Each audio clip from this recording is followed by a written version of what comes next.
For the City Council of the City of Emeryville. Please call the roll. Councilmember Bowders is absent from this session, but will join us later in the meeting. Councilmember Donahue? Here. Councilmember Martinez? Here. Vice Mayor Pats? Present. And Mayor Medina. Here. Can I get an approval of the final meeting agenda? So moved. Second. Okay, please call the roll. I'm sorry, I didn't catch that motion and We've vote. got a motion from Vice Mayor Pats and a second from Member Donahue. Sorry. Councilmember Bowders absent. Councilmember Donahue? Aye. Councilmember Martinez? Aye. Vice Mayor Pats? Aye. And Mayor Medina. Aye. Any ex parte communications to report? Madam Mayor, I did have a juice at Hip Hop Juice Box with applicant Erica Mendez for Planning Commission. Same. Same. I was not partaking. No juice for you. Okay. So we're not having John on the line for this meeting? No, he's gonna do the next one. He's in the middle of a retirement party for an umpire. Got it. Public comment for items not on this agenda. Nope. Okay, we're gonna go to 6.1 then. A resolution of the City Council of the City of Emeryville appointing a planning commissioner to serve in the planning commission for a term commencing immediately and ending June 30th, 2020. Is there any staff report that we need to read on this? No, you just moderate it, and the questions are up on the overhead. Okay, it looks like we only have one applicant here, or I think that's right. is this correct? We're starting out completely on time as well. So we'll move on with it. City Council will be conducting interviews of these applicants. These are the questions. I will probably have each of us ask a question. We can sort of rotate. Yep. We'll start with Scott and move on down, and then he can give closing remarks at the end. So the one applicant I see here is Deepak. Do you want to come on up? Good evening, everyone, and thank you for having me here. Great. Okay, Deepak, why are you interested in serving on the city's planning commission? In your response, please include a summary of your relevant education skills and experience. Include any past civic involvement. Great. So I've been a resident of Emeryville for over 5 years now, and I really appreciate the closely knit city that I live and experience it on a day-to-day basis. And I'm also very appreciative of all the staff members at the city, as well as the amazing governing body that is making it a great place for others to live and work out here as well. As an urban planner, designer, and an architect with over 10 years of experience, I've worked in a variety of projects which include complete street design and planning, land use, specific plans, architectural projects in my previous life, as well as essentially mixed use and pedestrian friendly communities. And I believe that while working on all of this, I've gained a lot of skills that will be very applicable for serving as a city planning commissioner. So as part of this process, I've worked with several public agencies, transit agencies, cities, counties, officials, and have the technical knowledge of understanding what each of these projects have and being able to critically analyze them and resolve on as the project moves forward. Also, as part of this project, I have participated in several community meetings, focus groups that has allowed me to interact with the community, maintain an objective stance, and really hear the feedback on various projects, and as a consultant apply that in making a project better. I've also interacted with like City Council, Planning Commission, and Transportation Committees and other committees on a frequent basis, gathering their feedback, really able to summarize all of that information and see what's best for every stakeholder that's involved in the process. Finally, I have like a detailed understanding of zoning ordinances, the impact these various projects have on long-term development projects, and critically analyze this information in making a project better. So as a member of this particular commission, I feel that I'll be a part of a pro-transit, pro-density, and pro-sustainability group who are really striving to make this city a better place, and with a very supportive city staff that I have experienced personally working on the 40th Street and San Pablo Bus Hub project. I feel I'll be able to, move this vision forward and make this place an amazing one to live for everyone. For me, it will be a great experience, develop as a professional myself, as well as be able to contribute back to the community in whatever little way I can. Excellent. What do you see as the role of a planning commissioner? I think we give a short one. So I believe a planning commissioner wears several hats, but the three most important ones that I see are they are responsible for preparing, implementing, and adopting amendments, as well as the baseline for general plans, specific plans, other special development projects, regulations, resource conservation plans. And the examples, just to put in context for the various efforts that have been done in the city of Emeryville include, say for instance, an amendment that was passed recently, I believe 6 to 8 months back, to increase the FAR density and height restrictions for, projects east of San Pablo Avenue between 40th and 45th, just to make it, along those lines of more pro-dense and transit-oriented. Other examples of this include, modifying the land use diagrams as an amendment to fit with what is being proposed with various projects such as the Sherwin-Williams site. The other thing that the planning commissioner or a planning commission responsible for is recommending adoption of these various plan as well as specific planning studies to city council as well as other government committees or agencies that they work with. This includes acting as an advisory body to these agencies, and examples for this include the specific the planning studies that were conducted on the 40th and San Pablo Bus Hub project along with the planning commission. Their feedback was incorporated back, and then they recommended the adoption to the city council. The other example for this also includes the tower separation requirements that have been discussed at several study sessions with city planning commission and then finally recommended to city council. Finally, it also approves major development projects requiring use permits and design reviews, such as the housing projects going on in the city like Marketplace, Oni Development, Ocean View Houses, and other projects. Thank you. Can you describe your knowledge of the city's general plan and any other major planning documents that have been adopted by the city in the past 2 years? So the general plan was adopted, or Emeryville's general plan was adopted back in 2009, and there was a major amendment back in 2016, which, like the amendment that and over this period, there have been at least 8 to 10 several amendments that have tried to incorporate whatever latest development is being going on in these various projects, like the example that I provided about increasing the FAR density and height restrictions. And as mandated by the state, the city's general plan has 7 elements, which includes land use, transportation, open space, community conservation, noise, safety, and housing, the last of which was added as part of an amendment. On top of this, Emeryville's general plan also has 2 optional elements, which is the urban design as well as sustainability, which really aims to tie all of these together in designing these really amazing communities that the general plan talks about.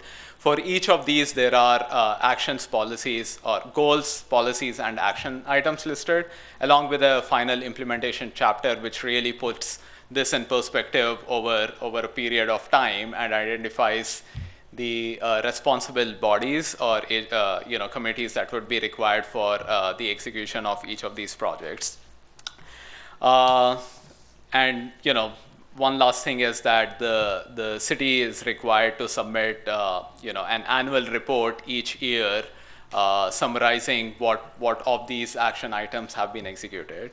In terms of examples of major planning documents, one of them includes the 40th and San Pablo Bus Hub project, where the city was looking at dedicating transit lanes in both eastbound and westbound directions for 40th Street, a 2-way cycle track, on the north side of 40th Street, floating islands, with the whole intention of making 40th Street truly a transit street that is specified in the general plan. On top of this, through this project, the city also looked at bridging the gap between what would be an eventual connection into the city of Oakland as well as the Bay Trail and beyond for bicyclists traveling on 40th Street. The second example of one of the major planning document that the city is currently looking at is the whole parking management plan. Now, there were several studies that were conducted over the last few years, and the city council identified areas where this could still be bettered. But back in February, a pilot study was approved by the city council to test this in two areas, which is the North Hollis and the Triangle area within the city of Emeryville, primarily because there were several parking issues that were being identified by businesses, restaurants, finding it hard because the employee parking was spilling over to these locations. And then using this tiered approach that the city came up with and the city council approved, the city is really finding out what works and what doesn't, and then finally implementing back into what would be approved as a parking management plan in the future. Great, thank you, Deepak. Give one example of a recent economic development or housing project in Emeryville that exemplifies your point of view regarding design, community benefit, and/or community process, and explain why.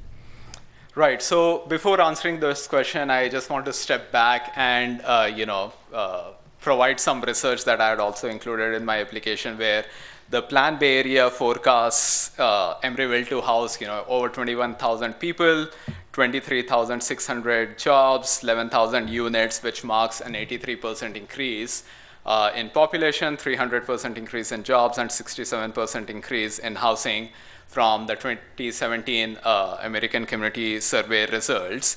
And in order to accommodate all of this, what we really need is, great streets, great, pedestrian transit and bike options, as well as housing and employment areas where all of this could be absorbed. However, one area where the city of Emeryville is working to better is providing this housing, addressing affordable housing, addressing community open spaces such as parks, which are really low in the city of Emeryville. And one such project that tries to tie all of this back together, at least in the concept phase, that was approved by the city council is the Sherman-Williams site.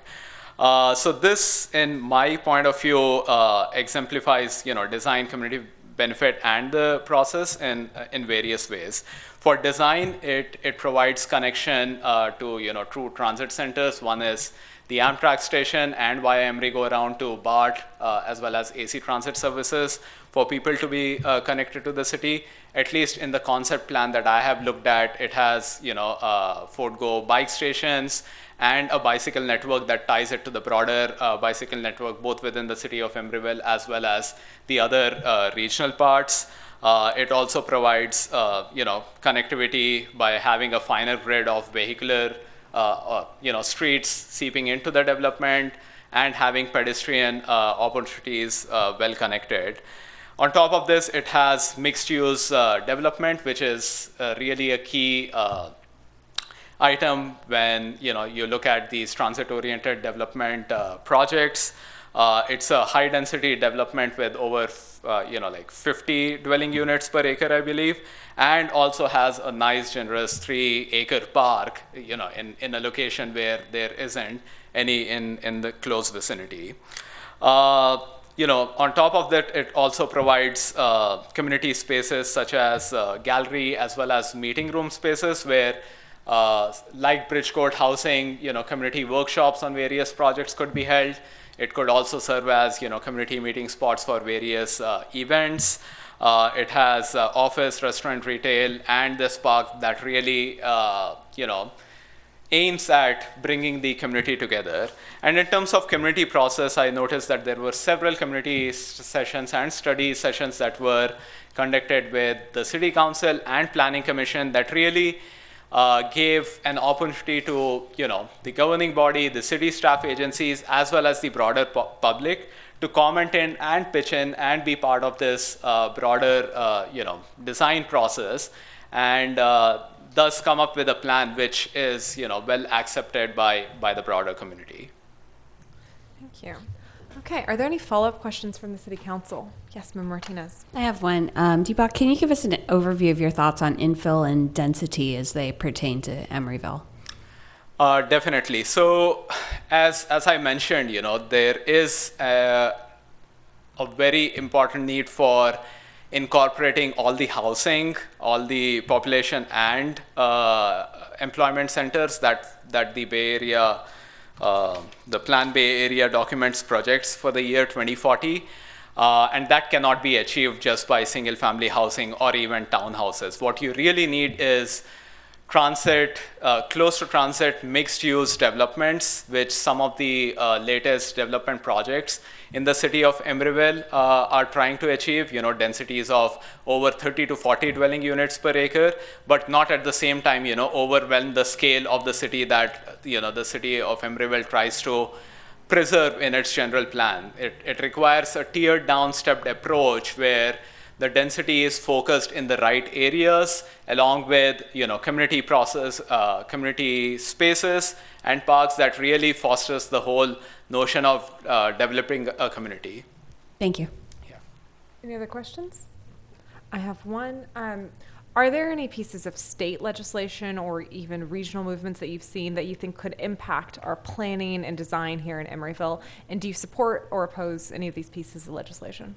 Well, so one thing that I hear that a lot of cities are now working on is the whole notion of incorporating or treating the stormwater runoff as part of their developing a green infrastructure plan. Mm-hmm. And this is required by the state in order to, continue to receive funding on several aspects of city projects. I do not know the details, but, so several cities are working on this, and I totally support that because stormwater runoff is one thing that many cities haven't addressed in the past. That is, polluting the bay, causing impact on the environment, and through several projects that are currently being, in the planning or development phase, the city has an opportunity to, curtail this at the source of pollution, which is, streets or the development. And I know that the city of Emeryville is also working on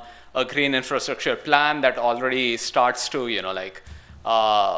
address a whole citywide approach to address this issue. And that is where I completely support the statewide mandate that they should encourage cities, as many as possible, to adopt this as soon as possible. Thank you. And is there anything you'd like to add as closing remarks to assist in our council deliberations? I don't think I have anything else to add. I mean, as I said in the past and even in the piece of my opening statement, I really appreciate all the efforts that the government out here, as well as the city staff, is putting in. Emeryville is still, like a very small city. And, that is where most of these, futuristic projects could be achieved without running into a lot of bureaucratic processes that other major cities within the Bay Area run into. So I really feel that whatever the city does, irrespective of whether I'm involved or not, will be in a vision that I have for the communities around me. Thank you. Yeah. All right. Erica Mendez. We're going to do this in the same format. We're going to start down here, ask you questions, do some Q&A, and then a closing statement. Okay. All right. Member Donahue, you want to kick us off? Erica, why are you interested in serving on the city's planning commission? In your response, please include a summary of your relevant education, skills, and experience, including any past civic involvement. Sure. First of all, I would like to thank everyone who's here for your time. I really appreciate it. And to answer the question, I've been living in Emeryville for about 5 years, and I live down at the public market area. And in these 5 years that I've lived there, I've been extremely impressed by the amount of development that's happened in that neighborhood. And as a designer myself, I really believe that there needs to be careful thought put into the spaces that we create for public use. And it needs to be built for the community. If I were appointed, I would definitely place careful thought into transportation safety. That includes both pedestrian and bicycle safety, sustainability, and densifying the city, because I understand that we need to increase the density within the city. I feel like I can contribute to my community by applying the knowledge and skills that I have acquired from working in the field of architecture. I graduated from Cal Poly Pomona with a degree in a bachelor's in architecture. I'm an associate designer at DGA Architects, which is a firm in San Francisco, and I've been working for them for about 5 years. I'm LEED certified, and I've also won some awards, the AICP and the EDRA awards for urban planning and strategies in actually the city of Beijing when I was a student there.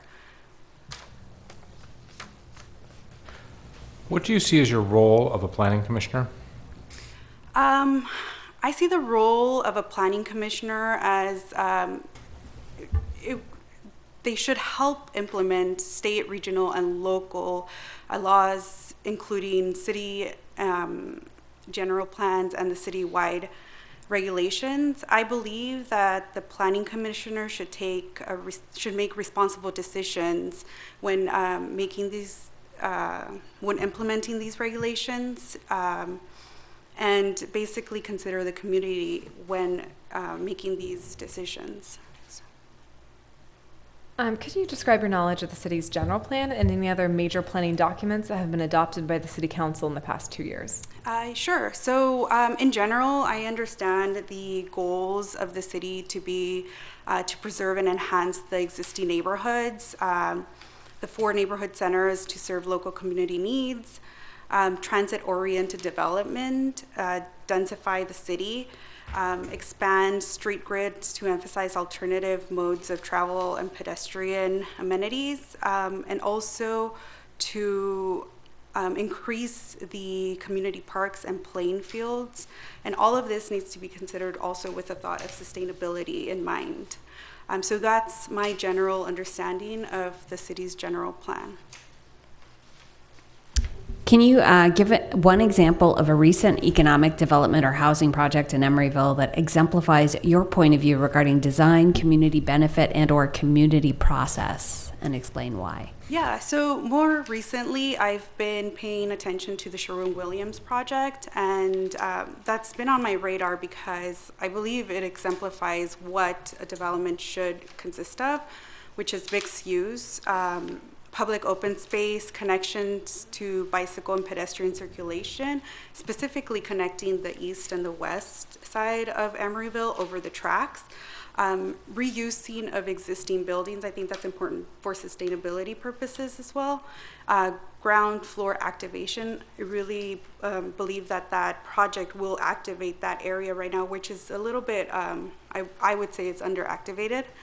And also densifying the neighborhood, which is it's important to basically bring more housing into the city. And so because of those, I believe that project exemplifies what the city of Emeryville considers good design and good community design as well. Thank you. Are there any questions? Yeah, so you did mention the importance of density a couple of times in your responses. Can you talk about what the biggest challenges are when accommodating the workers and the residents that we're going to be seeing coming into the community? Yeah, of course. So I think one of the major complications could be traffic and parking. I do understand that currently they're considering reducing the parking ratio, which I think will help. And just Emeryville being a city that's close to public transportation, we have the Emery Go Around, we have AC Transit, we have BART, we have bike lanes that take you to all these connections. I believe by paying more attention to those connections, the issue of transportation and densifying can be solved. Any other questions? Okay, I'll ask. In terms of any state or regional policies that might be coming up, there's a lot of bills in legislature right now. Many of them would impact our local development. Are there any that you particularly oppose or support? So recently what I've been thinking about is this 2030 measure that a lot of design community people have been talking about and trying to implement. And I know, as an example, the city of Los Angeles has made a promise basically to have new development and new projects be net zero by 2030, I believe. And so that regulation itself, or that rule itself, I think it would be very important for us to also consider.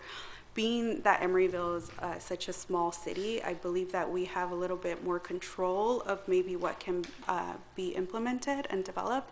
So that's something that I'm a little bit excited to kind of research a little bit more into. Thank you. Is there anything you'd like to add as closing remarks to assist the City Council in our deliberations? I would just like to thank you for your time. I really do appreciate it. Some of you took time away from this meeting to meet with me, and I understand that you will be making the best decision possible for the Planning Commission. Just hope it's myself, and if it's not me this time, I'll be back when there's another vacancy. Yeah. Thank you. Okay. We don't have the other applicant here, so I will take any public comment on this item before we discuss. Any public comment for the Planning Commission appointment? All right, seeing none, I'm going to open it up into council discussion. The two candidates we see before us are exceptional. Yes. Our city's doing well to have these people coming to us to be on our committees. I found Deepak's presentation to be compelling, and I just feel that he would serve our city well. Thank you. Member Martinez? I honestly, we're rich with applicants, and if we had 2 spaces, I would be happy with both of these folks filling them. So I honestly, when the next, whichever of you is appointed, when the next opening comes up, I hope the other of you will apply, because we don't always get such good applicants. Vice Mayor? I'll echo what the other council members said. I don't recall the last planning commission appointments being this challenging. I think, I wish I had heard in either of you a sense of where you were leaning. So I'm going to look to you, Mayor. Where are you leaning on this? Well, he sort of said where he was leaning. Yeah. Again, I'll agree with my colleagues. We have 2 excellent candidates. We had the pleasure of working with Deepak in these chambers before, and I was frankly extremely impressed with the process of the 40th Street redesign. It's something that is a centerpiece of, I think, our tenure here on the Emeryville City Council, and something that I think we should all be proud of. It's been held up as phenomenal design by many bike and pedestrian groups, and I would like to see that work continued and that expertise brought to our Planning Commission. However, I've met with Erica. I like a lot of what you said tonight, and I also think that I'm glad you said you wanted to come back and apply for other things. I have something specific in mind that I have mentioned to you before. So I'm going to make the motion tonight for Deepak, but I definitely would like to continue to see Erica involved, and we'll look forward to further talking to you about that. Yes, thank you very much for applying. We've already gone through public comment, but you'll have a chance next time, Mr. Carpio. I'll second that nomination. Second. Okay, please call the roll. Councilmember Bowders is absent. Councilmember Donahue? Aye. Councilmember Martinez? Aye. Vice Mayor Pats? Aye. And Mayor Medina. Aye. Next up, we are going to be on item 6.2, You community. don't want him to... Oh, yes, go ahead. Thank you. Sorry. I looked down for a second. Yeah, sorry. Well, thank you everyone for the motion, and I really look forward working with all of you. But I have to say that I'm really impressed by all the, things that you talked about, and that's something that we really need for the city and individuals to be, proactively applying for the city. So I want to congratulate you, and I hope to work with you in the future. Thank you. Fantastic. Yeah. Yeah, ahead, no? no. Okay. 6.2, community advisory appointments. We have several, so we'll take them one at a time. We're going to start with the resolution of the City Council of the City of Emeryville appointing a business representative to serve on the Budget Advisory Committee for a term commencing immediately and ending June 30th, 2021. We had a single applicant for this, Flanna Rogers. We did receive late correspondence that she would not be able to come tonight. So I guess we have no input at the time. And no way to question her. Should we just do a motion for all of these at the very end? Is that okay, Sherry? Should we do discussion and take public comment for each one, or do we do it all at the end? Oh, public comment we could do as one, but you'll need a motion for each. Right, position, okay. yes. Is there any public comment for the Budget Advisory Committee position? For the Budget Advisory Committee position? Okay.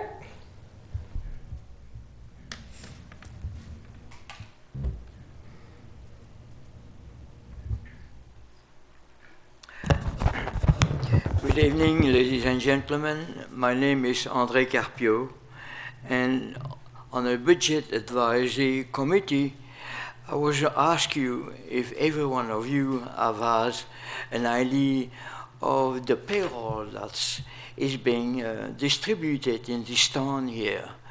Have you looked into the sheet of who is being paid and how much and what they do?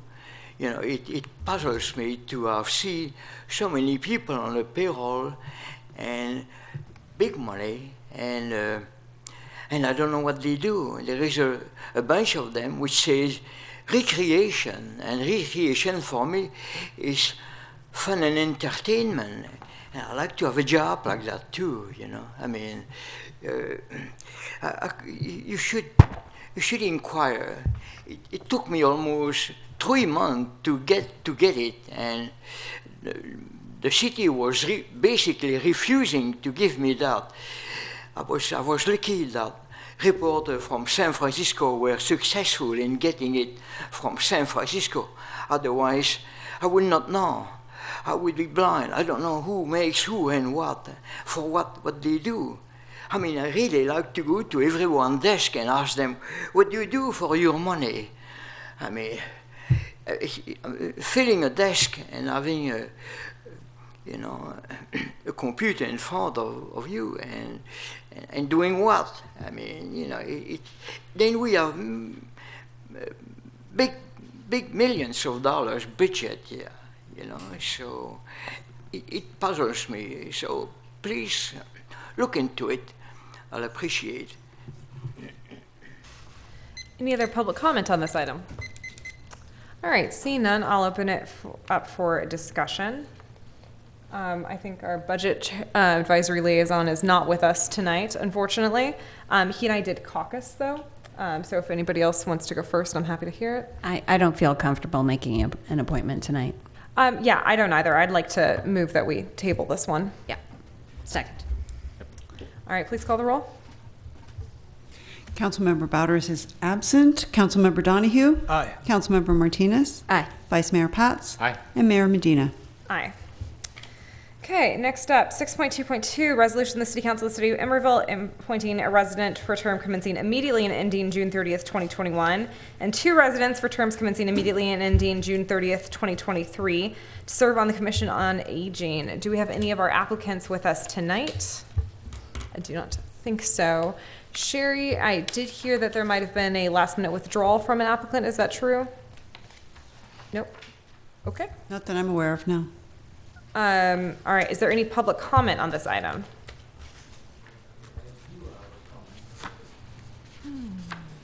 Okay. For this item?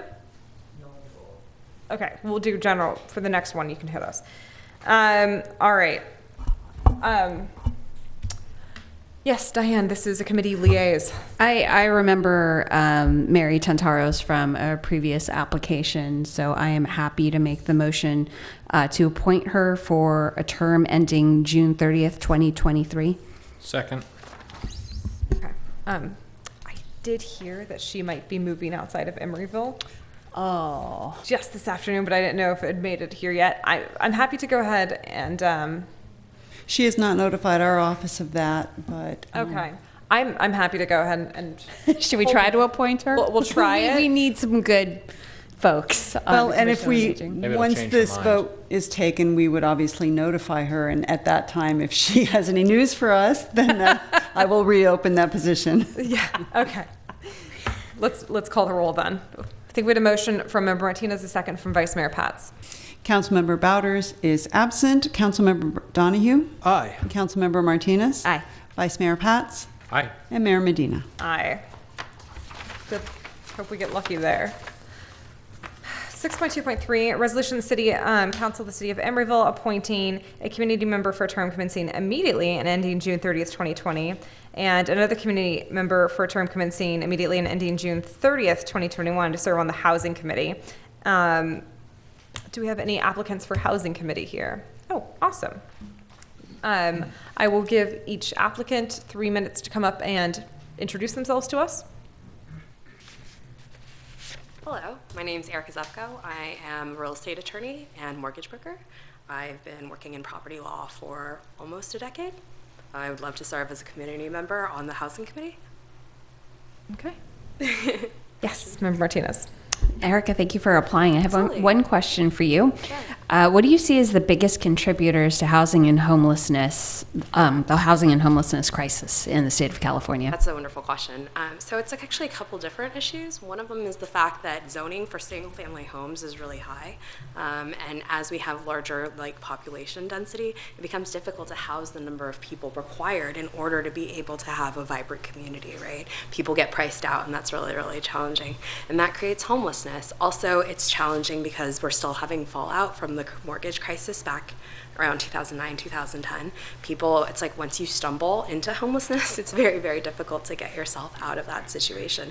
Having community and policies that make it so that there is enfranchisement while balancing that with the ability for each individual homeowner or property owner to be able to be entrepreneurial, kind of figuring out what the balance is there makes it so that we have a community that is able to be invested in and continues to have a population that can stay and continue to invest in their community as well. Does that make sense? It does, and I have a follow-up Absolutely, question. sure. So what do you see as the Housing Committee's role in helping that balancing act? Also an excellent question. So I think it's really about understanding what works for the largest cohort of people. I've looked at your general plan, and there's some incredible data there to kind of foster an understanding of what we can do in order to promulgate policies that will really support the larger community doing well.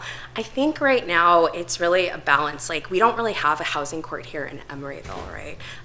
From the tenants that I've spoken with, just from a community aspect, they feel challenged, feeling like there's housing insecurity, makes it difficult for them to continue to stay and raise families here if they don't have that stability. It's one thing if you are maybe a higher paid employee, somebody that works at one of your larger employers like Pixar. That's kind of a different role for you than if you're somebody who maybe has an hourly wage and then you're starting to see housing prices and rent prices go up. That can feel difficult. I'm seeing people wanting to leave the area because they don't have the same sense of continuity because the policies here don't support no rent increases, right? Yeah. But at the same time, Emeryville property owners have a great opportunity to be able to be investment property owners, making it so that they have their slice of the American dream and able to enfranchise their families and upward social mobility, kind of looking at both of those things as a cohesive strategy is going to probably be the best way to support as many of our community members feeling stable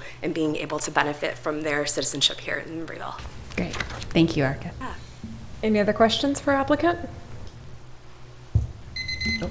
Okay, I do have a question. On your application, you mentioned that you're a landlord-tenant attorney. Can you elucidate for me exactly what that means? Who did you primarily represent out of those two groups? No, that's actually a great question. So I actually don't operate as much as a landlord-tenant attorney right now, in the sense that I do more brokering, and the reason why is because answers to a lot of real estate challenges actually come on the financial end, and being able to create that kind of a solution makes it easier for you to actually get to what you need to do. As far as landlord-tenant law, I've practiced on both sides. I don't have a strong favor towards one or the other. The thing that concerns me more is being able to create an environment in which people feel safe, being able to continue to reinvest in their community. And that comes from having enough safety net such that, you know, you're not afraid that you're going to get the rug pulled out from underneath you, and so you can stay here, but also not so restrictive such that people can't actually, you know, want to rent out properties here. It's important to be able to do that so that people can make a margin and continue to invest in the real estate here in Emeryville.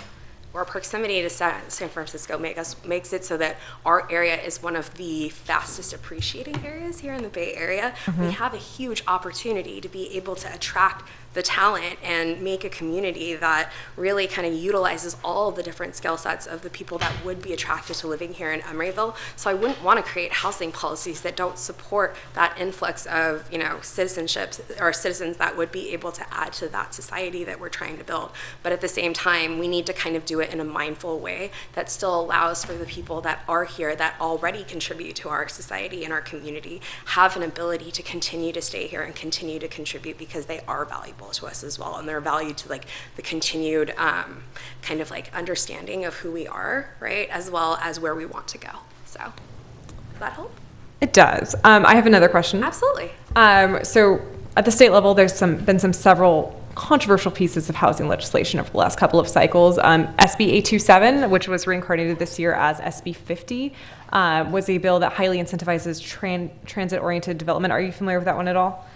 I know about it in regards to the MacArthur BART station, so for me it's more about like specific areas that impact, but if you'd like to give me kind of a high-level overview of what specifically you're kind of wanting to discuss. Yeah, so that bill basically would have upzoned almost the entirety of San Francisco, and any housing zoning within 15-minute walk of buses that were considered frequent in timing or by a rail station. I think the entirety of Emeryville would have been included as well. Right.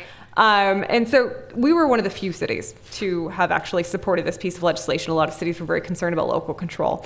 There's a whole suite of these kind of bills. You just mentioned the MacArthur BART one. That was a separate CHU bill that upzoned and required cities to build housing near BART, right? Right. What do you think of these kind of bills that kind of supersede local control to increase density in the middle of a housing crisis? I very much care about Emeryville wanting to be able to kind of like control that on the local level, just because the impact to us is really high, right? And being able to consider those policies on a one-to-one basis would be able to like allow us to really see whether that is going to have a net positive. Here, I understand why you would have voted for it, right? But I don't necessarily know if it's always the right thing to do, and I would want to see kind of like a case-by-case basis. I don't believe in just committing to an idea without seeing what the actual playing out would be for us, right? I feel like that's probably an important part of the role in being a member of the Housing Commission, isn't to just pick something that I ideologically kind of agree with, but like how does that actually play out for us as a group?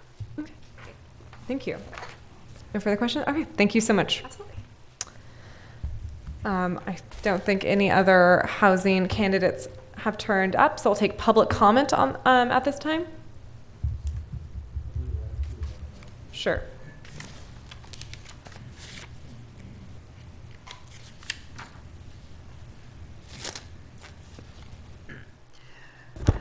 Of what I heard and what I was expecting is the council to ask a question about future developments. Since they are candidates to fulfill a position and on commission, they should be aware of the next big development that's going to happen here in Emeryville with the O'Neill development. And I haven't heard any comments on that. I think that people should have a future idea of that development that is going to be a monster. I mean, I don't want to exaggerate, but there's going to be a monster idea in a town there in which we don't have any place for parks. And then there we are stuck, you know. We have big money that's going to tell us what to do, how to breathe, how to eat, how to sleep, and all that.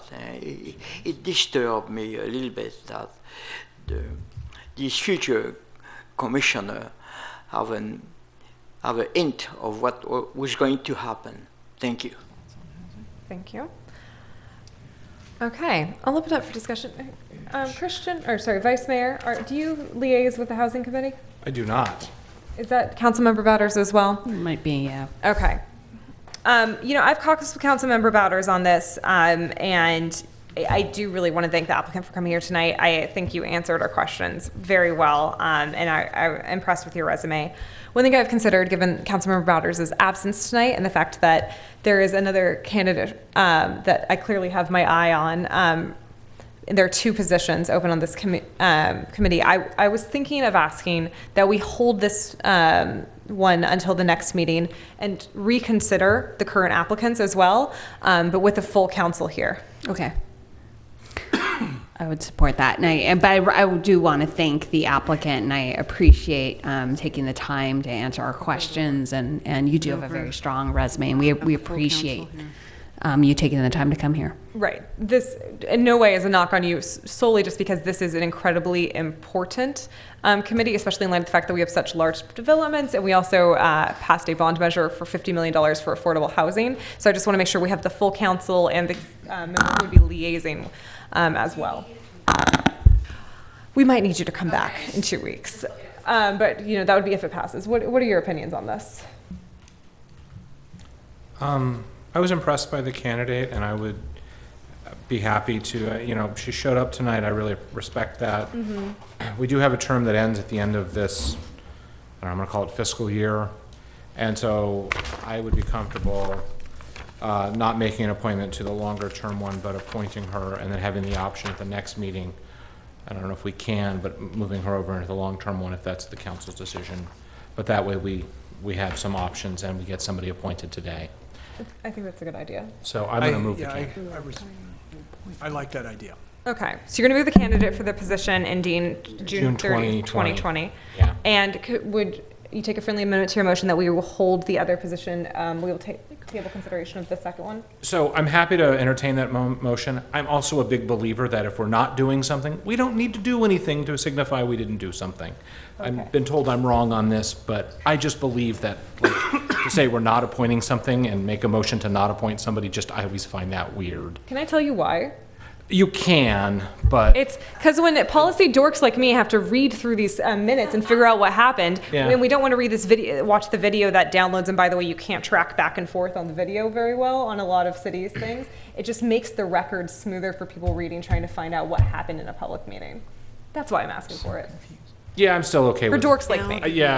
And they're striking again, a motion to do nothing just bothers me, and I think if you don't see one... I will second it. I think we're in total agreement here, Christian. Well, we're not, but I take the friendly amendment, and so here is my motion to clarify for the record.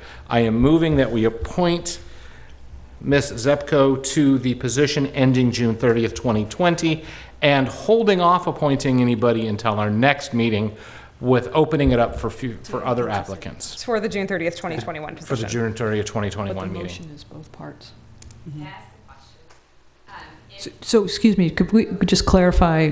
Yeah. So the motion is to approve the resolution for the first appointment ending June 30th, 2020. Correct. And Yes. then a separate action is to not fill the position for the term ending 2021 at this time. Yes. Correct. You can come on up if you want to ask a clarifying My question. question was just, thank you so much. I'm really excited. If I come back and would like to be considered for the longer term, am I allowed to do that? Yeah, I feel like Sorry, I'm so sorry. I don't all know. things open. Yeah. Okay. We can do all that. right, then I have no objection either. Awesome. Your non-objection should be noted in the record. Okay. So I want to go back to the city manager. Is it easier if I make two separate motions? Is that what I'm hearing from you I think we'll just reflect it in the minutes that way. for the policy Your ones? motion has two parts to it. One is the resolution, and then the second is take no action on the second position. Right, because yeah, okay. Please call the roll. Oh. Councilmember Bowders is absent. Councilmember Donahue? Aye. Councilmember Martinez? Aye. Vice Mayor Pats? Aye. And Mayor Medina. Aye.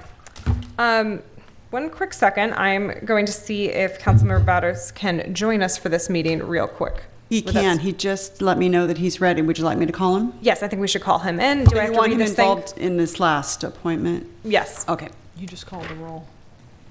No, we have one more to do. Art.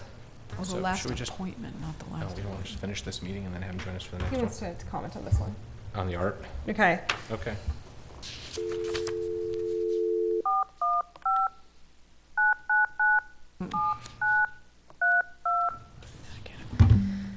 Oh, God. Hello. Councilmember Bowders, this is Sherry calling from the chambers. Hi, Sherry. How are you? Hi. Mayor Medina will go through a list of questions for you. Okay. Okay, I ask that it's reflected in the minutes that pursuant to California Government Code Section 54953, a council member will be participating via teleconference. They are at, oh, Jesus, where are they at? Kansas City. Kansas City Harris. Harris Executive Boardroom, 1 Riverboat Drive, Kansas City, Missouri. And is, okay. We've already called the roll for this. Councilmember Bowders, can you hear the proceedings? I can hear you. Do you have a copy of the agenda? Yes. Is it posted properly at your location? Yes, it is. Is your location publicly accessible? Yes. Are there any members of the public at the Harrah's with you? No. Too bad. Can everyone Well, hear? there's a lot of people at the casino, but none of them are in this. None of them particular for this meeting. Okay. Can all my fellow council members hear Councilmember Bowders? Yes. All right, let's commence with this business. Member Bowders, just to catch you up, we are at our very last appointment, 6.2.4, resolution of the City Council of the City of Emeryville, appointing a business representative or resident to serve on the Public Art Committee for a term commencing immediately and ending June 30th, 2021. I believe we have one applicant present. Is that true? Mr. Jensen, would you like to come up? You've got 3 minutes. My name is Harley.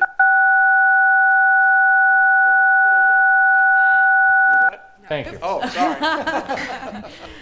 Somebody just totally messed around with the phone. Yeah. Anyway, I'm Harley Jensen, a resident of Emeryville for the last 17 years, formerly an architect and now a photographer, and I've been on the Public Art Committee for the last 6 years, and I'm only here tonight because I forgot to send in my application for this semester, for this next appointment. I was a week late, and so they dropped me. So I'm here to plead forgiveness, and hopefully I can get back on the committee and get back to work. I really have enjoyed my time there, and really involved with the art community in Emeryville, and I want to continue to do so. Thank you. Does anyone have any questions for Mr. Jensen? Nope. Nope. Nope. Okay, thank you so much. All right, easy. Thank We will you. now open it for public comment on 6.2.4. Okay, seeing no public comment, I will open it up for discussion. Councilmember Donahue, artist among us, I'll start with you. Harley's been a great art commissioner. He's been very good. Okay.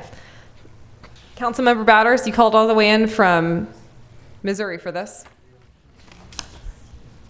Yeah, I valued both of the applicants for this position, and I'm sure either of them would make an excellent appointee. I just want to put my support in for Joey Enos, not because I don't believe Harley is qualified, but because I've spent a lot of time with Mr. Enos in the past few months talking about his experience with the art community and digital media and other efforts around the Historical Society and his work on preserving things as it relates to art. I also know that his family, he has personal lived experience with how people with disabilities access art And I just feel that while both of these candidates would be excellent and worthy members of this community, I just want to put a plug in for Joey Enos in the absence of him today.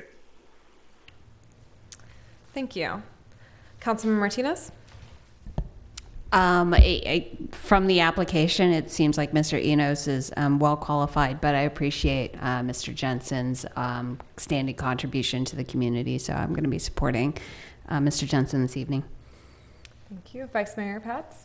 I think, once again, we're lucky to have two great candidates. Not recently, but in the past, I've met with Mr. Enos and was saddened he didn't apply the last cycle and was pleasantly surprised to see him here. So I'll wait for your comments, but then I plan to make a motion. Okay. Thank you. Yeah, we're faced with several great two great applicants for this role. We often have a lot of phenomenal artists apply for this particular commission, which I think is a testament to Emeryville's richness of artist community. As you can see here, we even have one in our city council, and we have his work in our city council chambers. I do think both applicants are well qualified. I think Joey Enos I spent some time after a caucus with Councilmember Bowders revisiting both applications. Wow, I've gotten buzzed off. And you know, I gotta say, I don't think last time I looked as thoroughly or did the background research on Mr. Enos's artwork and his role in the community. And so I do think he's a very strong applicant. And yeah, I'm really curious to hear the thoughts of my fellow council members on this, but I'd be quite happy to have either, but I do think sometimes there is a benefit in bringing new people into these commissions and give them an opportunity to interact with the public in that way and bring new perspectives, especially in terms of, you know, how people with disabilities interact with art in the community is a really interesting one. So Vice Mayor Pats, you said you had a motion? I'm going to move we appoint Mr. Enos. I'll second that. So that's a motion by Vice Mayor Pats and a second by myself. Councilmember Bowders. Aye. Councilmember Donahue. Aye. Councilmember Martinez. Aye. Vice Mayor Pats. Aye. And Mayor Medina. Aye. Okay. Thank you, everyone, for coming who applied and spent their time and effort working to get more involved and enrich our city. Going to go ahead and adjourn this meeting at 7:27. Okay.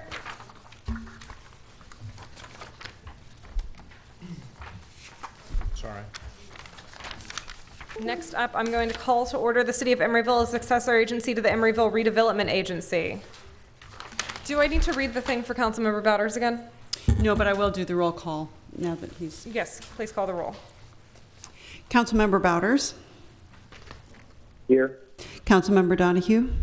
Here. Councilmember Martinez. Here. Vice Mayor Pats. Here. And Mayor Medina. Here. Can I get approval of the final agenda? So moved. Second. Any ex parte communications? Oh, let's go ahead and do a vote on that final agenda. Oh, sorry. Councilmember Bowders. Aye. Councilmember Donahue. Aye. Councilmember Martinez. Aye. Vice Mayor Pats. Aye. And Mayor Medina. Aye. Let's all try to use our mics very well. I'm hearing from Councilmember Bowders. He's having a little trouble hearing me right now. I'll try to be better about it. Okay. Are there any ex parte communications to report? No, for this one. Okay. Any public comment for consent agenda items or items not on this agenda? Okay. Seeing none. Consent calendar. Do we have a motion? I move the consent calendar. Second. We've got a motion from Member Donahue, a second from Member Martinez. Please call the roll. Councilmember Bowders. Aye. Councilmember Donahue. Aye. Councilmember Martinez. Aye. Vice Mayor Pats. Aye. And Mayor Medina. Aye. There are no action items, so this meeting is now adjourned at 7:29 p.m. 7:29 p.m. I'm going to call to order the City of Emeryville City Council meeting. Please call the roll. Councilmember Bowders. Here. Councilmember Donahue. Here. Councilmember Martinez. Here. Vice Mayor Pats. Here. And Mayor Medina.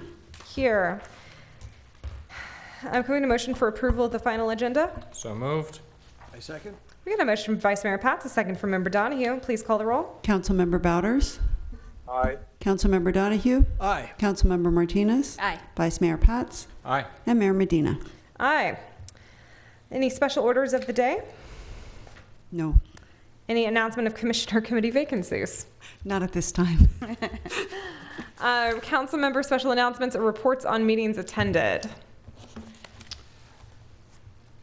I want to thank the mayor and staff for a terrific block party on August 24th. I got to have my first turn in a dunk tank. It was exhilarating when it wasn't awful. Thank you. And a special thanks to Sherry Hart for her phenomenal work putting that together for our community. Any other meetings attended? No, we all just went to a party. That's been our August. It was Went August. to 2 meetings, so I was going to announce. So I went to the Housing Authority meeting. I think the most exciting that happened is I'm now the vice president of the Housing Authority. Ooh. So I can take a victory lap now. And then I also attended the League of Cities, where they had a wonderful presentation that I'm sharing with the city manager on the upcoming census. There's a lot of work happening both at the federal, the state, and even the regional area to make sure that we get everybody counted. And so you're going to hear this is an ongoing theme for me this year. It's really important that we participate in the census. A city of our size really is make sure we should count everybody. So a lot of wonderful information, lots of things. And if you're looking for work, they're hiring a lot of census workers right now. So, And it's $25 an hour. Ooh. well, somebody who's looking for work, that sounds pretty good. So I'll throw that out there. I too want to echo what a wonderful time I had at the block party. My whole family was there. My dog is too rotten to participate. And I had one of the better seats at the top of the dunk tank to watch the dog parade. And Councilmember Bowders, I believe you're at some umpire event today. And my time in the dunk tank taught me why you were an umpire and not a baseball player. So with that, I'll hand it back. Member Donahue? Well, of course, I really did enjoy the block party. And maybe it should be continued every year. Thank you. I guess it has been a while since I've been here. So in the month of August, I did attend ECDC's graduation ceremony, which I have to report was really cute. And my apps, they had every single child write out what they wanted to be when they grew up. My dead favorite is monster truck driver / scientist. That kid's going places. Really, it was a lovely ceremony and really well organized by ECDC. And I thank them for inviting me. It was very fun handing out diplomas and trying to teach kids how to like hand a diploma and shake with the other hand. It's a complicated skill for a 5-year-old. So yeah. All right, city managers. Councilmember Bowders. All I wish to say is I'm not going to say anything to Mr. Pats for that comment about my vulnerability. I'm here umpiring a week-long World Series in Kansas City, and yeah, he was definitely the dunk dignitary wearing the full suit, his wetsuit as he called it, and I spared him the dunk tank, but if he was to show up on my field, I would eject him immediately. So other than that, I have nothing to say. Is there a city manager's report? Thank you, Madam Mayor. Yes, we also, staff really had fun at the block party, and I want to thank all the staff who worked that day. There were a number of folks who helped make that come to fruition, especially Sherry. We all had a good time. We also celebrated years of service for our city staff members at the end of August, organized by Lisa Lopez, our HR director, and the employee recognition team. And we had actually 4 members of our staff who were recognized for 30 years of service. Astonishingly and wonderful. 2 of those folks are in our dispatch unit, so we're really very grateful. Also want to remind folks about the upcoming, I'll mention this again on the 17th, our Coastal Cleanup Day event on Saturday the 21st out at the Crescent. Always a good event, and we're working on that right now. And then finally, I just want to take a minute to recognize this is the last council meeting for our Public Works Director, Andrew Clow, who has accepted a position as the Deputy General Manager of the West County Wastewater District in Richmond. We are really sad to see him go. He's done a lot for this community. He's a really, in addition to being a smart guy who knows his job, he's a wonderful, affable, calm presence, and we will miss him. Tomorrow is his last day with the city of Emeryville, and as his going away present to all of you, you have a very clean, polished, beautifully maintained chambers to start your legislative session. You will notice a very clean carpet, among other things. Mm-hmm. So thank you, Andrew, for everything you've done, and especially the last little gift. Thank you.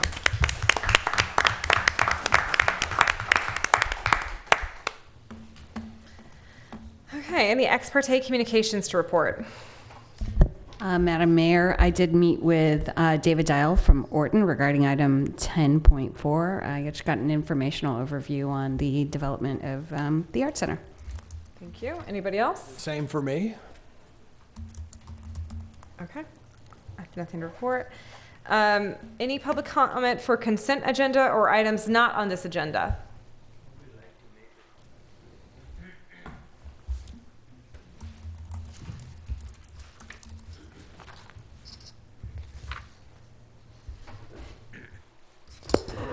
I have been in this town for a long time, and I agree with Brian Donahue, the brother of Scott here, in which this town we have no park, basically no park. We have no place.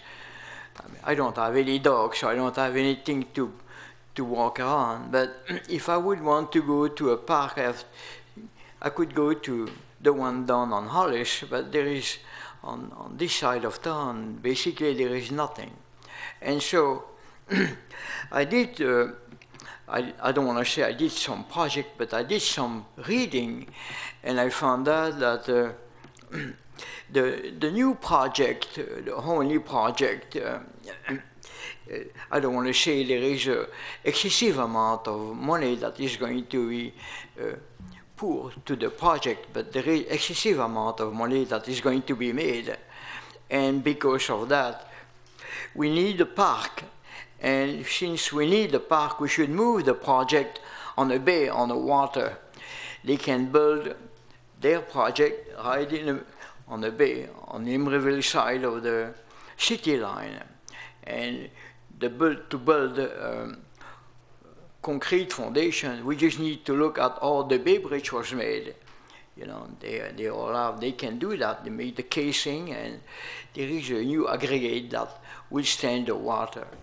And so, on that projection, there is also the line that will serve the BART commuter. And if we could pass the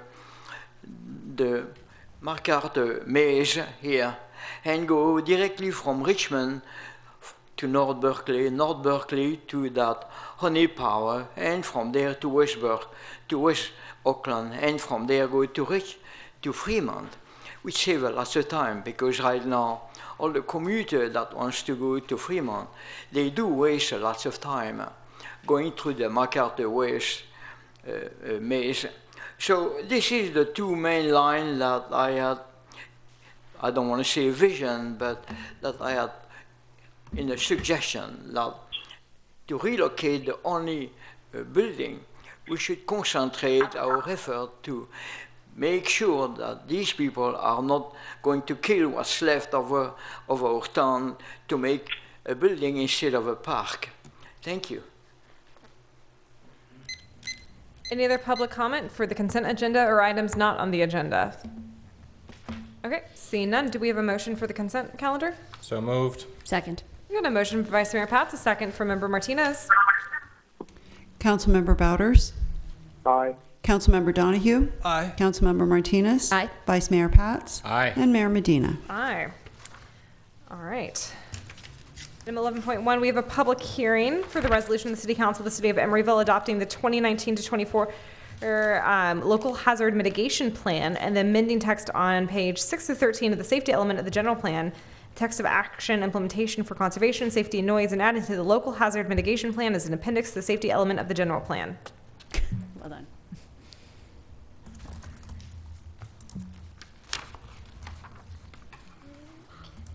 local like 18 times.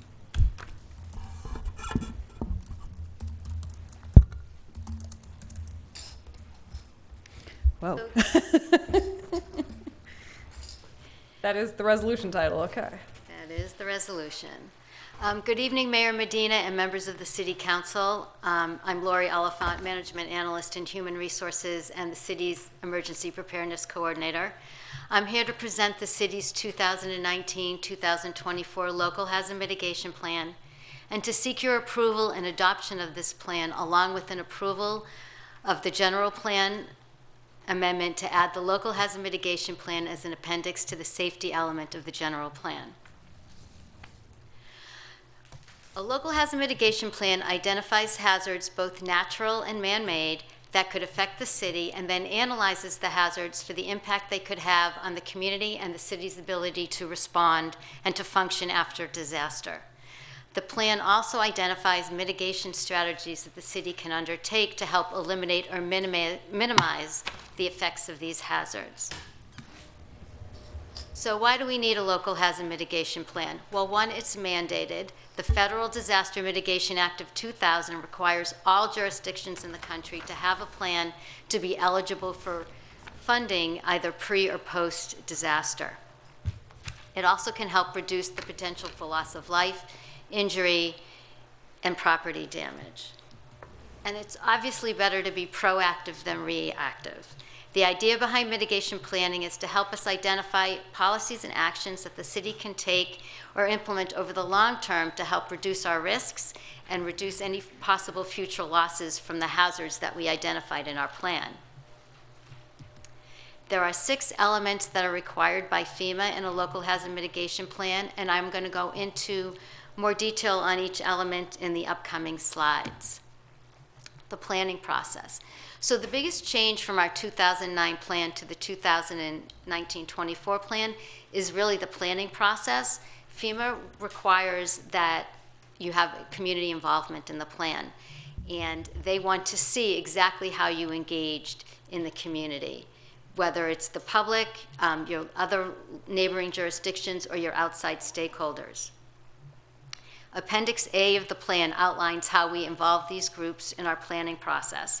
And some of the ways we engaged the community is we had a community survey, we created a planning team that included not only city staff, but a representative from Alameda County Fire District, as well as 2 community members. We were part of a working group of North County cities that engaged with the outside stakeholders, and then we held 3 public workshops. Element B is the hazard identification. So the planning team reviewed the hazards that had been identified in our 2009 plan, the hazards that had been identified in ABAG's 2010 multi-jurisdictional plan, Berkeley's 2014 plan, as well as hazards that had been identified as a priority in our community survey. We narrowed down the list to 9 hazards that we felt should be included in our plan, and those were, or are, earthquakes, hazard materials release, climate change, fires, floods, civil unrest, infrastructure utility failure, terrorism, and biological threats. Element C is mitigation strategy. So over the course of 8 months, the team identified and evaluated and then established 44 mitigation ideas and strategies that we felt would help reduce or avoid long-term vulnerabilities to the hazards we identified. We evaluated each action that we had proposed for feasibility, social benefits, economic benefits, environmental improvement, and community objectives. And then each action was assigned to high, medium, low, or long range already being done priority status. Element D is plan review, evaluation, and implementation. And this applies to updates. And so since this was an update of our 2009 plan, we needed to include information on any development that had happened in the city, had taken place since 2009, and identify any mitigation efforts that we had implemented since the 2009 Local Hazard Mitigation Plan. Element E is plan adoption. There must be documentation that the plan has been formally adopted.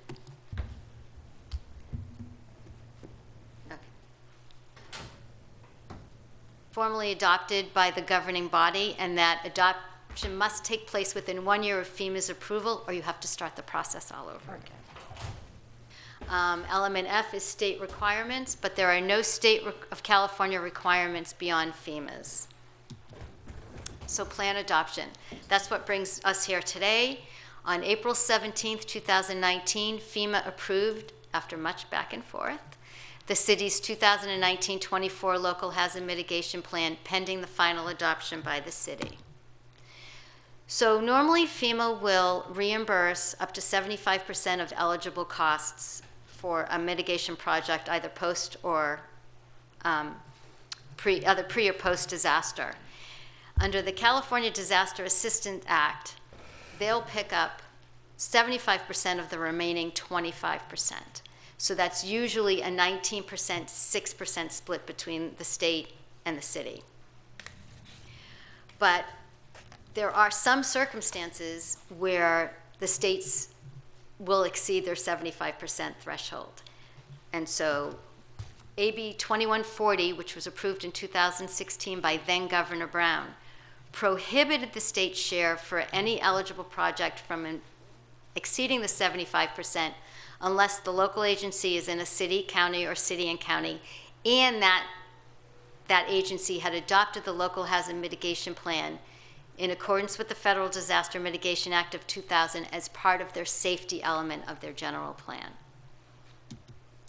So we are proposing that the following changes to the general plan be made. So we're proposing that we modify the text on page 613 of the safety element located in Chapter 6, Conservation, Safety, and Noise, to read, the Local Hazard Mitigation Plan, LHMP, identifies mitigation actions that the city is taking or considering taking, subject to funding availability and or other agencies' approvals, to reduce the risk of a disaster, whether natural or man-made, on Emeryville residents, businesses, and essential government services.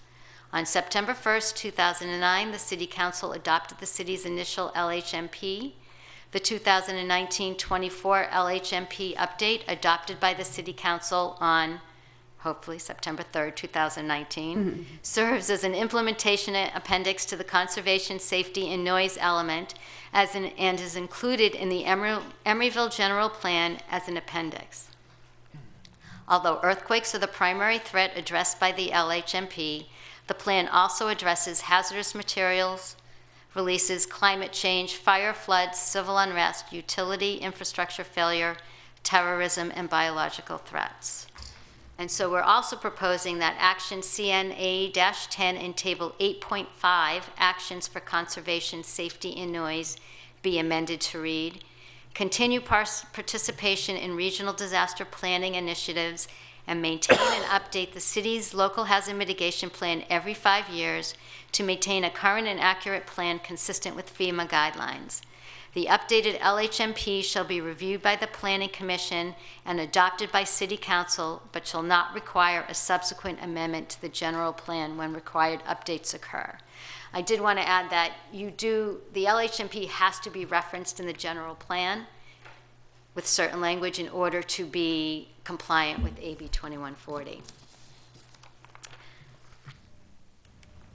So we did that one. Environmental review. The proposed amendment is exempt from environmental review under the California Environment Quality Act per state CEQA guidelines, section 15308, which applies to actions taken by regulatory agencies to assure the maintenance, restoration, enhancement, or protection of the environment, and the general rule at section 15061B3, because it can be seen with certainty that there is no possibility that the proposal may have significant effect on the environment.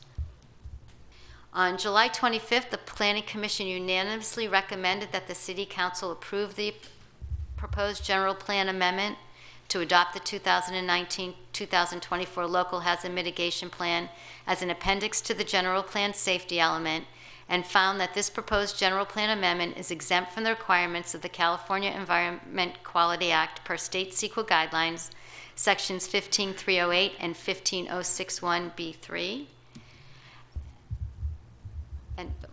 And so the Planning Commission and city staff recommend that the City Council approve a resolution adopting the 2019-24 Local Hazard Mitigation Plan as an appendix to the general plan safety element, amend the text of the general plan as outlined, and find that this general plan amendment is exempt from the requirements of the California Environment Quality Act, CEQA, per state CEQA guidelines, sections 15308 and 15061B3.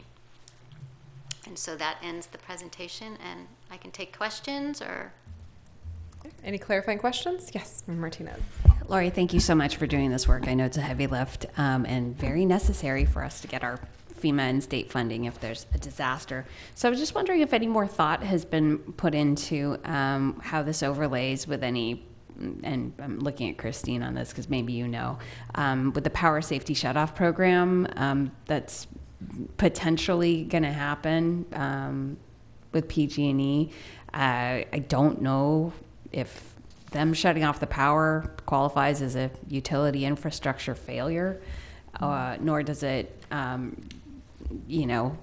would be kind of secondhand damage to a fire somewhere else that's trying to be prevented, or a fire that could affect transmission lines that they would shut off if there were a fire in a high-risk area that were connected to us. Just wondering if anyone's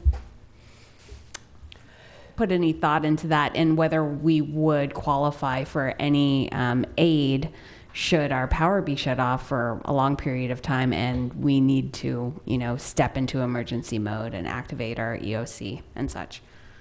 Well, let me start. Thank you, Councilmember. Let me start by thanking Lori and thanking, the work that she's done on this is really single-handed almost, and getting this done for Emeryville is a huge lift. So to sort of walk your questions backwards, in terms of funding, should PG&E decide to shut off the power, and should there be financial or other consequences from that, it remains undetermined how those would be compensated. PG&E has some representatives have taken the position that it's no different than an earthquake. My response to that has been it's very different than an earthquake when the utility decides to intentionally shut off the power. So I think that question will be litigated on another day. In terms of the local hazard mitigation plan that you have before you, as Lori mentioned, this was completed in April. Actually, it was completed most recently in April, after much back and forth, as she said, with FEMA. That was prior to the PUC approving the new approach to power safety shutoff in May. So this plan doesn't directly address that, but obviously the 44 actions that are identified in the matrix for mitigation actions, are all to some extent related to the various kinds of incidents that could happen were there to be wildfire, earthquake, tsunami. There's a whole variety of different hazards. The power safety shutoff is derivative of the wildfire hazard. It creates its own series of problems, but it's derived initially from a wildfire hazard. So yes and no, it's not directly addressed by this plan. Thank you. Thank you again, Lori. Any clarifying questions? Thank you so much for all your work on this, Lori. Thank you. Okay, I'm going to open the public hearing at 7:53. I have one comment card from Fran Cattell. Yes. This is a beautiful study, and I'd love to have a copy of it to read it more thoroughly. But and I've never seen it before. I'm just looking at it now. And I'm just going to read a few things out of it that I think, in light of the other meetings that I've been going to in the committee that I serve on, I think I want to get this into the public record. Page 19. Emeryville does not have the terrain and vegetation conditions for large or devastating wildfires. However, urban fires are a constant threat. The worst case urban fire could be associated with an earthquake. The potential for loss of life and property from an urban fire is greatest in places where large groups of people gather, such as offices, stores, hotels, high-rise buildings, and theaters. That's page 19. I only have a few pages that I'm going to cite from. Page 25. In Emeryville, an earthquake is... is the hazard with the highest combined likelihood to cause extensive damage to the city and to the region as a whole. In the event of an earthquake, the location of the epicenter, as well as the time of day and season of the year, could have a profound effect on the number of deaths, casualties, property damage, and disruption of normal government and community services and activities. The effects could be compounded by collateral emergencies such as fires, dam failure, flooding, tsunami, hazardous material spills, utility disruptions, bridge collapses, structural collapses, street blockage by debris, street surface breakage due to liquefaction, landslides, and transportation emergencies. And then one last page that I'm going to cite, which to me is another critical part of this. And as I said, I'd love to see the whole thing and really study it, because it just factors into a lot of other things going on here. Page 102, items LUP 13 and 14. Building heights will step down to the east and west from Powell Christie Core. Buildings taller than 55 feet are permitted east of Hollow Street. The height and scale of existing development, 30 feet maximum, in the Doyle Street and Triangle neighborhoods will be maintained. And this is 14, which I love. Heights greater than 100 feet are only permitted for buildings that meet specific criteria such as minimal impacts on public views, sky exposure, wind and shadows, adequate separation from other tall buildings, and exemplary design, and or provide public amenities through a discretionary review and approval process. That's all my comment for tonight, because I'd like to read this in its entirety. Thank you. Thank you. Any other public comment for this item? For this item? Okay. Okay, well, okay.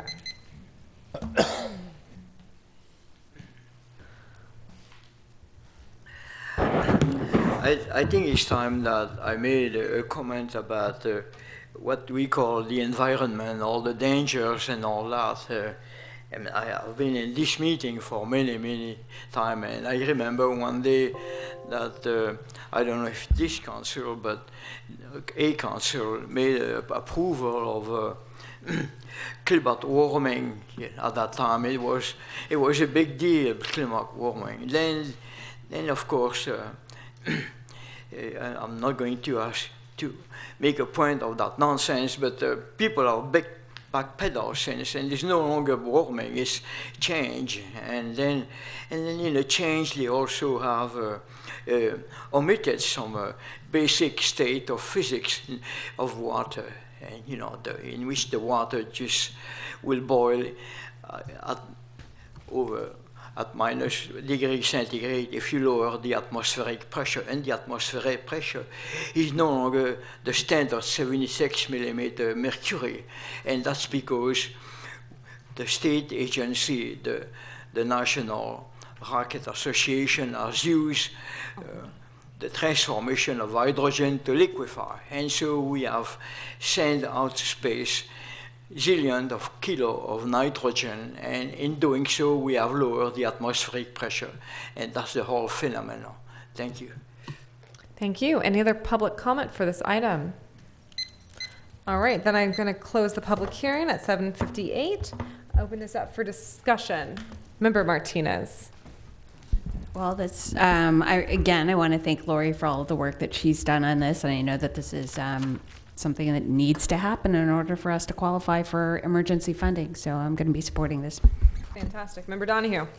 Same.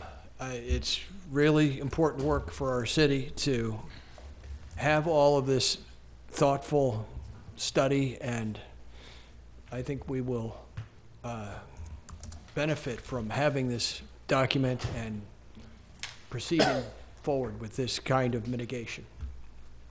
Vice Mayor Pats. And I'll just say the same thing. Thank you. Member Bowders. Thank you, Mayor Medina. I just want to echo my colleagues' comments. I want to thank Lori Elefant for all her work on this, and I agree.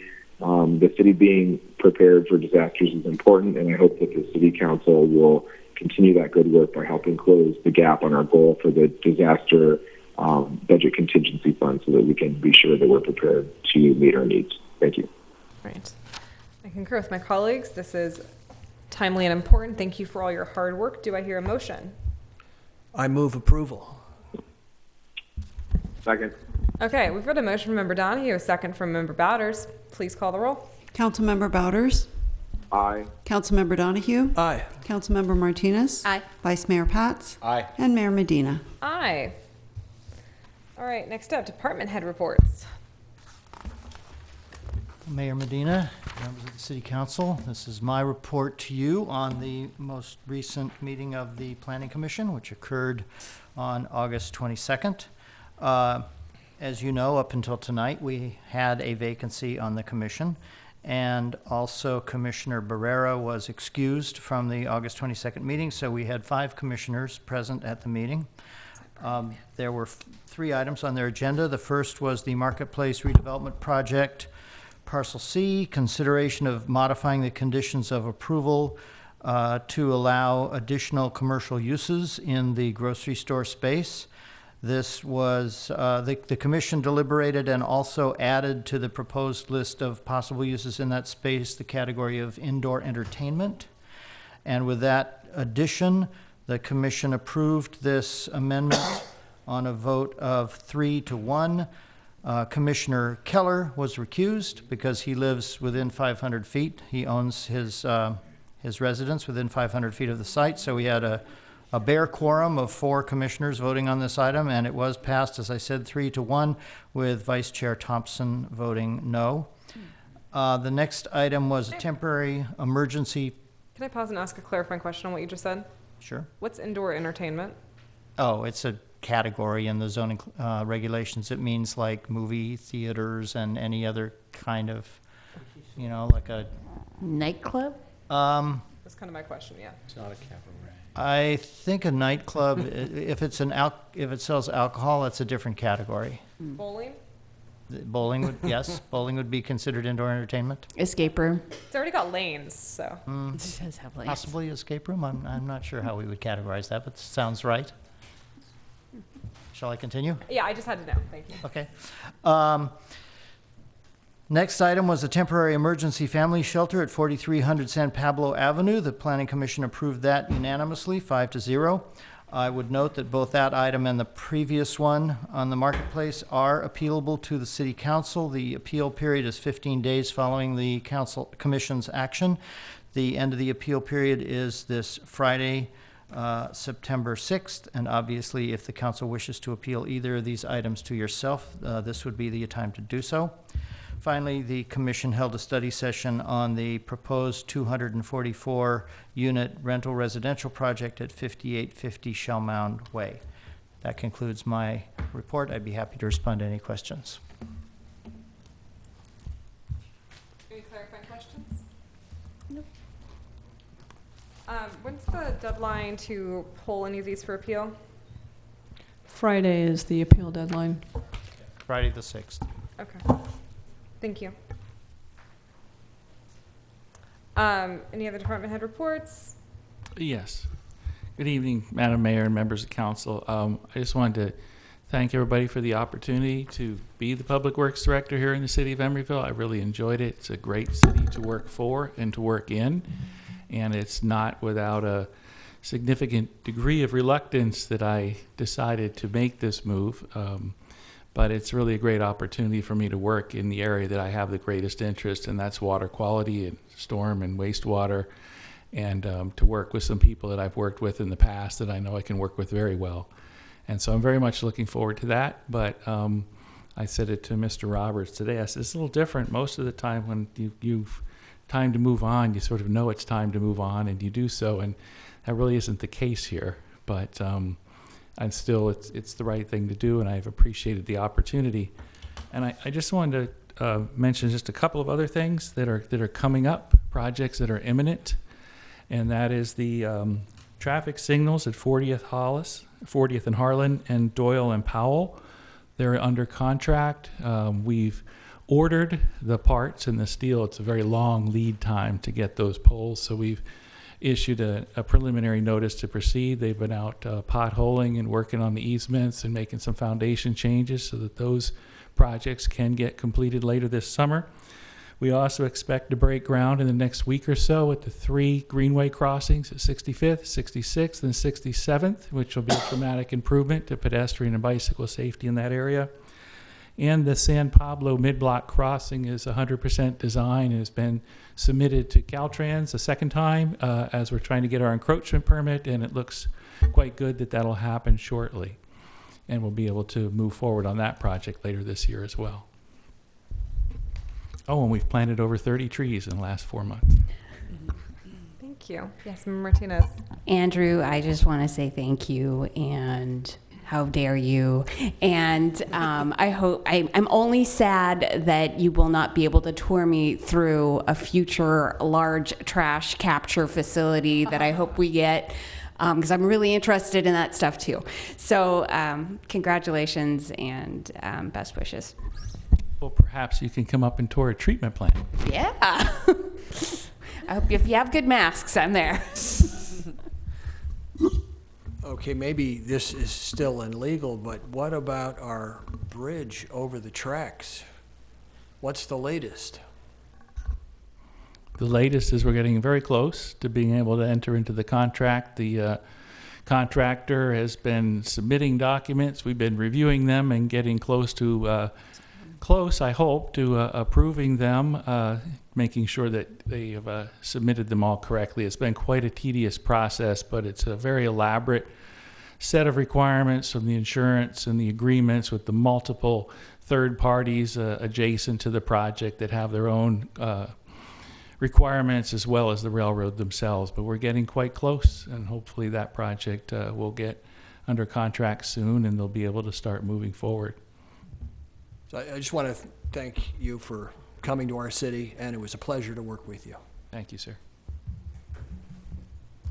I want to echo that. I just want to thank you for your tenure here. It was much appreciated, and you did some incredible work while you were here, so thank you. Thank you so much. We've spent a lot of time together in Public Works and here. You introduced me to the concept of dragging chains over a bridge to test its structural integrity. And then you videoed it because I couldn't come. So I really appreciated working with you in that way. I learned a lot, and I was inspired by your love of many different types of trees and plants. You're the person I ask when I want to know what a plant is around town. And so what was the most common type of tree that you planted in the last couple months? Uh-oh. I'm not certain, but we planted a number of different varieties. That's part of what the goal that I just was working on, our final, getting our operations work plan together. And one of our performance metrics in there will be to no net loss in trees, that at least from a public works standpoint, to replant at least one tree for every tree that we remove. And when we're removing trees, and we're not removing them for development purposes, but that they're dead and they're safety hazards or something like that, but trying to find places where we can plant them back. Thank you so much. Okay. Well, thank you for your work, and we're going to miss you. All right, future agenda item requests from council. So, Madam Mayor, I think you're headed back into closed session before you close out the meeting. Before we do that. Okay, we're going to go back into closed session, and then we're going to get back to this meeting. We're going to take Councilmember Bowders with us. Yes. Sort of.